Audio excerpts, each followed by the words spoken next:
Belajar dari cerita-cerita sukses tim-tim yang performing banget. Lalu ada satu kesamaan yang namanya safe space. Safe space itu bisa dibilang adalah ruang yang cukup aman, yang ngasih keamanan buat semua orang di tim untuk bisa nyobain hal baru, untuk coba ngambil keputusan. Mereka bebas dari rasa takut untuk dipersalahkan, bahkan ketika ada sesuatu yang tidak sesuai rencana. Kedengarannya kontradiktif, karena orang akan mikir, loh enak bener kalau ngapa-ngapain terus habis itu nggak disalahin gitu kan. Terus habis itu ya kita bisa asal-asalan dong gitu kan. Terus gimana bedainnya? Penting banget untuk kita ngerti bahwa safe space itu bukanlah free space. Kalau free space itu adalah bebas sebebas-bebasnya. Terserah deh lu mau apa aja, nggak akan diapa-apain. Bosnya itu cenderung lepas tangan dan bodo amat gitu lah. Lu punya free space yang ya udah terserah lah. Safe space itu bukan lepas tangan, tapi ngebiarin tim nyobain cara baru dengan bertanggung jawab, tetap accountable terhadap apa yang dalam lingkup tanggung jawabnya mereka gitu. Jadi bukan asal-asalan. Jadi bedanya adalah dua-duanya sama-sama punya kebebasan. Yang satu itu adalah dikasih, didorong. Ayo, it's okay untuk make mistake, walaupun juga make mistake-nya jangan yang konyol-konyol banget. Hitungan di atas kertas aja udah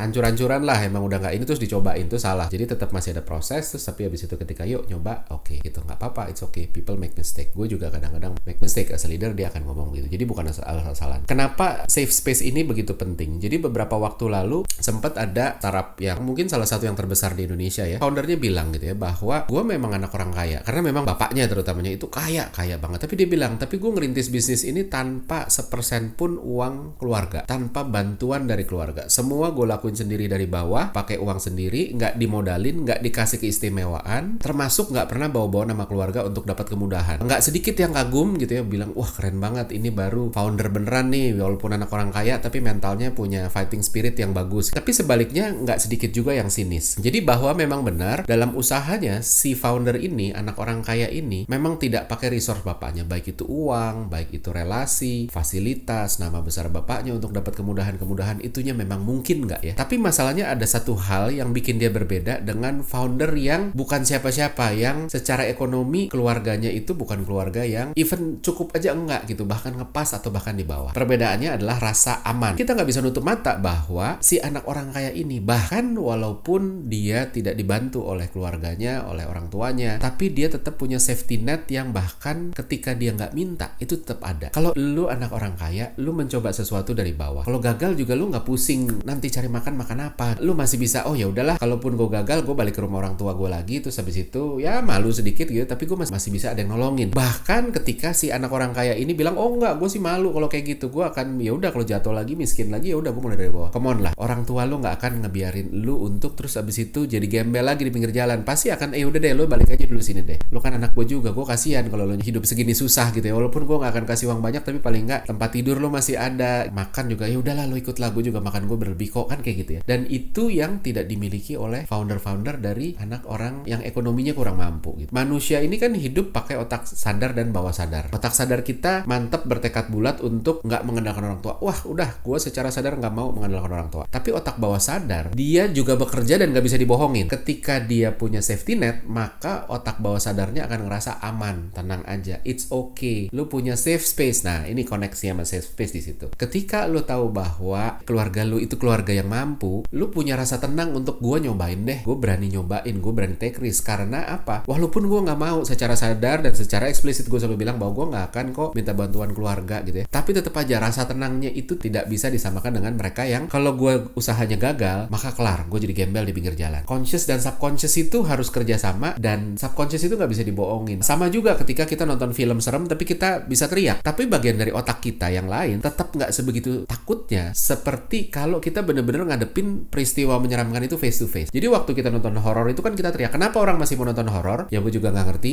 Orang bayar untuk ditakut-takutin, karena ditakut-takutinnya itu cuma ditakut-takutin tidak secara realitas. Lu tidak bener-bener ngadepin ketakutan itu. Jadi lu dikondisikan takut, tapi lu tahu bahwa gue masih punya safe space. Berbeda sama lu datang sendiri ke tempat yang menyeramkan itu. Lu nggak punya safe space di sana. Makanya harus diingat bahwa otak sadar bisa dibohongin, otak bawah sadar nggak bisa. Jadi walaupun anak orang kaya mulai dari nol, tapi ketakutan dan kekhawatiran dia nggak lebih gede dari anak orang miskin ketika dia memulai sesuatu. Kalau nggak berhasil, ya dia nggak makan. Nggak bisa minta siapa-siapa. Tahu dengan sepenuh hati bahwa gue bisa jatuh sejatuh-jatuhnya tanpa ada yang nopang, dan ketika itu terjadi, ya udah, gue bisa jadi gembel, tanda kutip. kutip gitu ya. Itu buat yang anak orang miskin. Nah, lalu apa hubungannya sama safe space? Anak orang kaya bahkan ketika usahanya nggak dibantu orang tua, dia masih punya safe space lebih baik dari anak orang miskin. Kan intinya itu. Rasa aman bahwa gue nggak bakal tidur di jalan, gue nggak akan sampai nggak makan. Dan kalau berkaca ke piramida kebutuhannya Abraham Maslow hierarchy of needs, kan itu kan ada beberapa level. Yang paling bawah itu fisiologi, terus habis itu naik ke safety, habis itu naik ke love and belonging, terus habis itu self esteem, dan yang paling atas self actualization. Anak orang kaya udah nggak di piramida bawah lagi, fokusnya dia bukan cuma gue harus makan, which fisiologis, tapi udah agak di atas atau bahkan di atas, bukan cuma agak lagi. Jadi kalau gagal mungkin yang terancam adalah self esteemnya. Dia mungkin cuma aduh gue malu, gue anak orang kaya ngerintis sesuatu dari bawah ternyata nggak berhasil, nggak sesukses bapak gue, atau mungkin malu di social and belonging gitu, nggak dihormatin lagi karena gagal dan sebagainya. Sementara anak orang nggak punya, dia yang dipertaruhkan itu adalah satu-satu yang dia punya, yaitu kebutuhan fisiologis. Kalau dia nggak berhasil maka dia hancur lebur, beneran nggak bisa makan dan lain sebagainya. Maka dari itu ketika lu memulai sesuatu dan lu punya safety net, lu punya safe space, lu jadi lebih berani explore. Toh kalau gagal nggak sampai nggak bisa makan kok, coba aja deh. Kalau orangnya nggak punya support system, maka dia akan pikir berkali-kali. Safe space ini kasih rasa aman kita untuk coba hal baru. Di organisasi, di tim kita sehari-hari, ketika tim punya safe space, dia akan berani mencoba hal-hal baru karena gue punya rasa tenang. Karena ketika gue nanti gagal, gue nggak akan di SP, gue nggak akan dimarahin, gue nggak akan dipecat, tapi gue akan di backup, akan bilang oke, nih nggak berhasil di sini, yuk gue bantuin. Atau bahkan ketika nggak ada yang bisa bantuin, it's okay, nggak apa-apa, kita coba lagi yuk cara lain. Itu penting banget, sehingga safe space itu pengaruh banget terhadap gimana orang bisa nemuin hal baru, karena dia nggak punya rasa takut untuk nyoba. Ketika tidak ada safe space, maka dia nggak akan berani nyoba, dia akan mikir 2 kali untuk nyoba. Aduh, ntar dulu gimana ya, ntar nih kalau misalnya gagal terus gue dimarahin, dipecat, terus habis itu gue makan apa gitu, ada anak istri dan lain sebagainya lagi gitu ya. Jadi safe space juga akan bikin tim bisa ambil role sebagai sparring partner dengan lebih baik. Dia bukan cuma sekedar suruhan ya. Bos kan juga manusia biasa, dia bisa salah, bos bisa salah juga, dan ketika salah ya kita perlu ingetin. Antara atasan dengan bawahan sebenarnya kan bisa saling mengingatkan ketika safe space-nya ada. Nah, masalahnya adalah kalau safe space-nya nggak ada, maka ketika anak buah ngingetin, pak sorry deh, ide bapak sih bagus, tapi kok rasanya kok nggak pas deh, karena kita udah pernah coba yang begini, persis ini caranya seperti yang waktu itu, nggak ada hal yang lain yang berubah, kita mau ulang lagi, kira-kira logiknya apa ya pak, ini bisa jalan ya. Terus habis itu dibilang, jadi kamu nentang saya, itu kan udah nggak ada safe space. Akhirnya fungsi tim sebagai balancernya kita sebagai atasan itu jadi hilang. Dan ketika nggak ada yang ngingetin, kalau atasan ini analoginya kayak supir ya, supirnya yang ngaco ya udah ikut ngaco, ngebut ngarah ke jurang, nggak ada yang berani ngingetin. Kenapa? Karena kalau kita ingetin, wah kamu ini mau apa gitu, sok tahu kamu,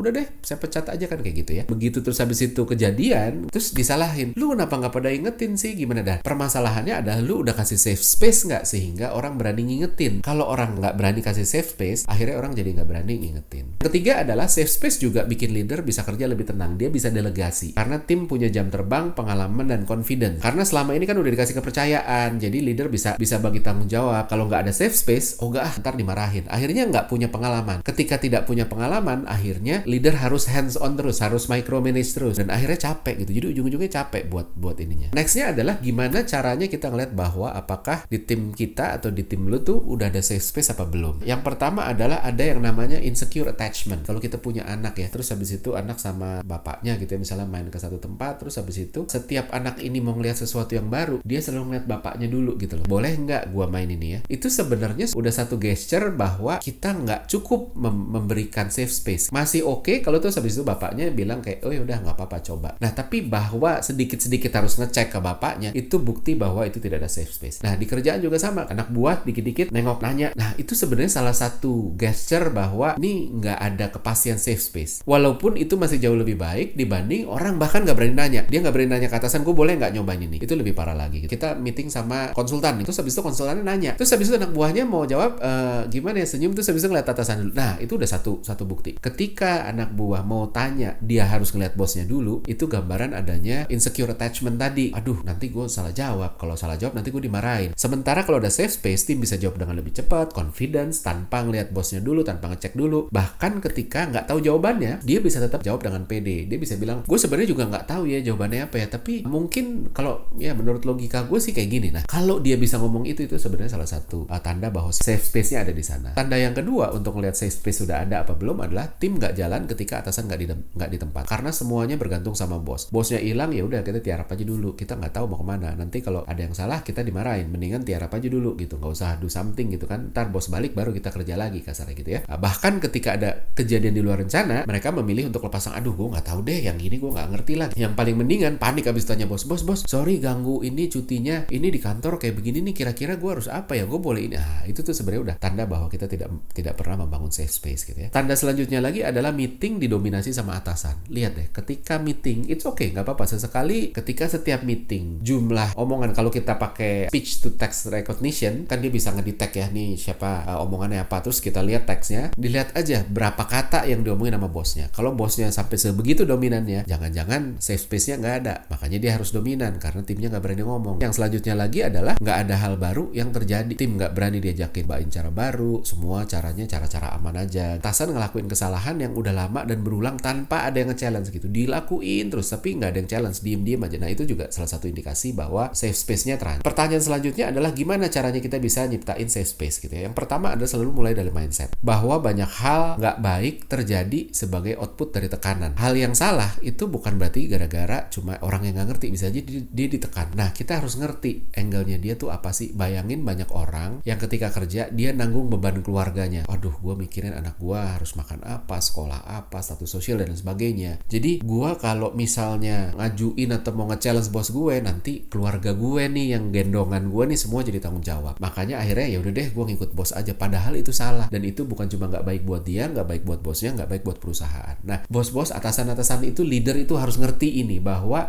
suka nggak suka ada orang yang seperti itu, dan nggak sedikit, itu cukup banyak. Kalau dia ngelakuin sesuatu yang bikin bosnya marah, dampaknya bukan cuma kena ke dia, tapi ke keluarga, ke anak, dan lain sebagainya. Makanya dia memilih untuk udah deh, atasan harus lihat ini supaya nggak cuma lihat dari sisi dia doang. Atasan gampang banget ngomong gitu, kenapa nggak di-challenge sih? Kenapa nggak bikin cara baru? Nah, masalahnya gimana mau coba kalau ada anak istri yang jadi korban ketika gue diapa-apain? Maka dari itu, makanya lu harus kasih safe space supaya dia ngerasa bahwa gue akan do the best buat lu, leader gue, buat company, karena buat gue ini yang menurut gue terbaik buat company gitu, tanpa gue harus khawatir gendongan gue, anak istri di rumah itu jadi nggak bisa makan. Yang kedua adalah kata-kata itu nggak cukup. Jadi masalah nggak selesai dengan bilang kalian aman ya, boleh nggak setuju kok, ingetin saya aja kalau saya salah. Itu aja nggak cukup. Yang penting gesture-nya, karena 90% komunikasi manusia itu nonverbal. Maka dari itu orang nggak cuma berpegang pada omongan aja, tapi justru gesture dan gerak-gerik yang lebih menggambarin. Lo mau ngomong berkali-kali bahwa lo aman, lo nggak bakal dipecat gara-gara ini itu, tapi gesture lo tidak menunjukkan itu, nggak akan kejadian. Yang ketiga adalah ngebangun hubungan yang baik sama tim. Kalau hubungan kaku dan sebatas kerjaan aja, orang akan jadi sungkan. Tim nggak tahu apa yang possible yang dilakuin atasannya dia ketika mereka bikin salah. Ketika dia punya hubungan yang baik, mikirnya, wah gue nggak bakal dimarahin nih, gue tahu dia kok di batas apa dia nggak akan marah, di batas apa mungkin udah akan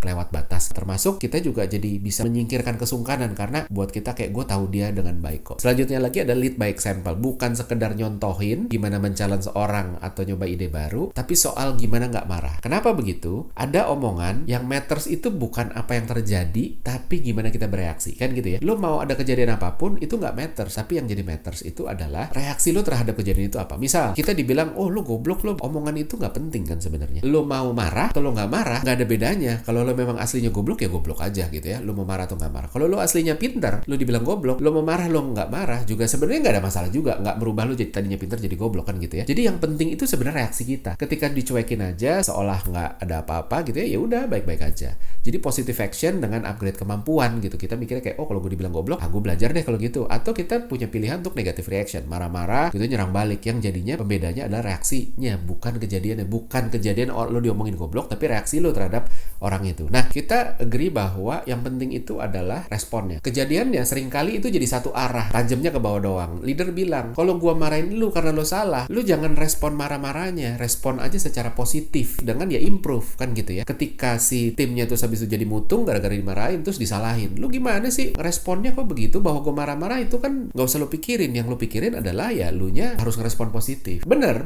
tidak salah. Tapi sebaliknya gimana ceritanya dengan si leadernya? Enak banget gitu kan, dia marah-marah karena apa? Karena ada kesalahan. Marah-marah itu respon negatif atau positif? Kan negatif juga. Kenapa nggak leader kasih example bahwa ini ada salah, ya salahnya udah terjadi, nggak bisa diapa-apain gitu ya, tinggal respon kita yang matters, bukan salahnya. Apakah kita mau marah-marah atau kita mau ya udah deh yuk kita fokus ke solusi aja gimana. Terus apa abis itu orangnya nggak perlu dihukum? Ya itu lain cerita gitu ya. Tapi dihukum itu pun tidak perlu dengan marah-marah. Kalau sekali dua kali udah diingetin terus masih ngaco juga, ya bisa aja feel free aja untuk dihukum ya. Terus habis itu yang terakhir yang paling penting adalah perspective taking. Ini banyak orang yang nggak bisa gitu ya. Gue menggunakan ini sih karena kadang-kadang sulit untuk kita nahan marah kepada tim. Tapi ngejalanin segala sesuatu yang tadi kita omongin di atas ya, tentang mindset, tentang ini itu segala macam, itu nggak selalu gampang. Nah, yang satu ini bisa bantu banget. Ketika gue mau marah, gue harus membawa diri gue ke posisi si anak yang mau gue marahin ini. Tahap pertamanya adalah gimana ya kalau gue ada di posisinya dia, bikin salah sih, tapi gue dimarahin sampai sebegitu kejamnya. Harapannya adalah, wah nggak enak dimarahin. Maka dari itu kita yang tadinya mau marah-marah, kita ngerem karena gue juga nggak mau dimarahin kayak gitu. Walaupun gue tahu gue salah, tapi kan gue juga mau dapat second chance, jadi nggak perlu dimarahin. Tapi selalu aja ada denial bias yang bilang, gue kali jadi dia nggak akan ngelakuin kesalahan gitu juga gitu ya, jadi biarin aja. Padahal belum tentu. Maka dari itu naik ke tahap kedua. Tahap kedua adalah ketika kita masih nggak bisa ngerem dengan membayangkan kalau gue yang dimarahin, gue membayangkan orang yang mau gue marahin itu adalah orang yang paling nggak berdaya yang gue sayang. Bisa anak gue, bisa orang tua gue yang udah tua. Ngebayangin anak gue yang masih tidak sebegitu berdaya dimarah-marahin gitu sama orang lain, atau orang tua yang udah tua terus dimarah-marahin. Maka gue akan ngerasa, aduh masa orang tua gue dimarahin gitu sih, aduh masa anakku dimarahin gitu sih gitu ya. Maka dari situ kita bisa menyikapinya lebih positif. It's okay ditegur, it's okay dikasih masukan, tapi nggak perlu sampai marah-marah merepet kemana-mana gitu. Kasian dia kali aja belum bisa. Teknik ini kan yang sebenarnya sering suka dipakai sama penjahat yang berpengalaman. Ketika mau nyakitin orang, caranya adalah yang disakitin justru orang yang disayangin sama target gue. Jadi dihancurkan secara mental, kurang lebih gitu. Jadi safe space itu penting banget untuk kita orang mau nyoba hal baru, bisa kasih feedback, kita bisa delegasi, tapi memang harus diciptakan.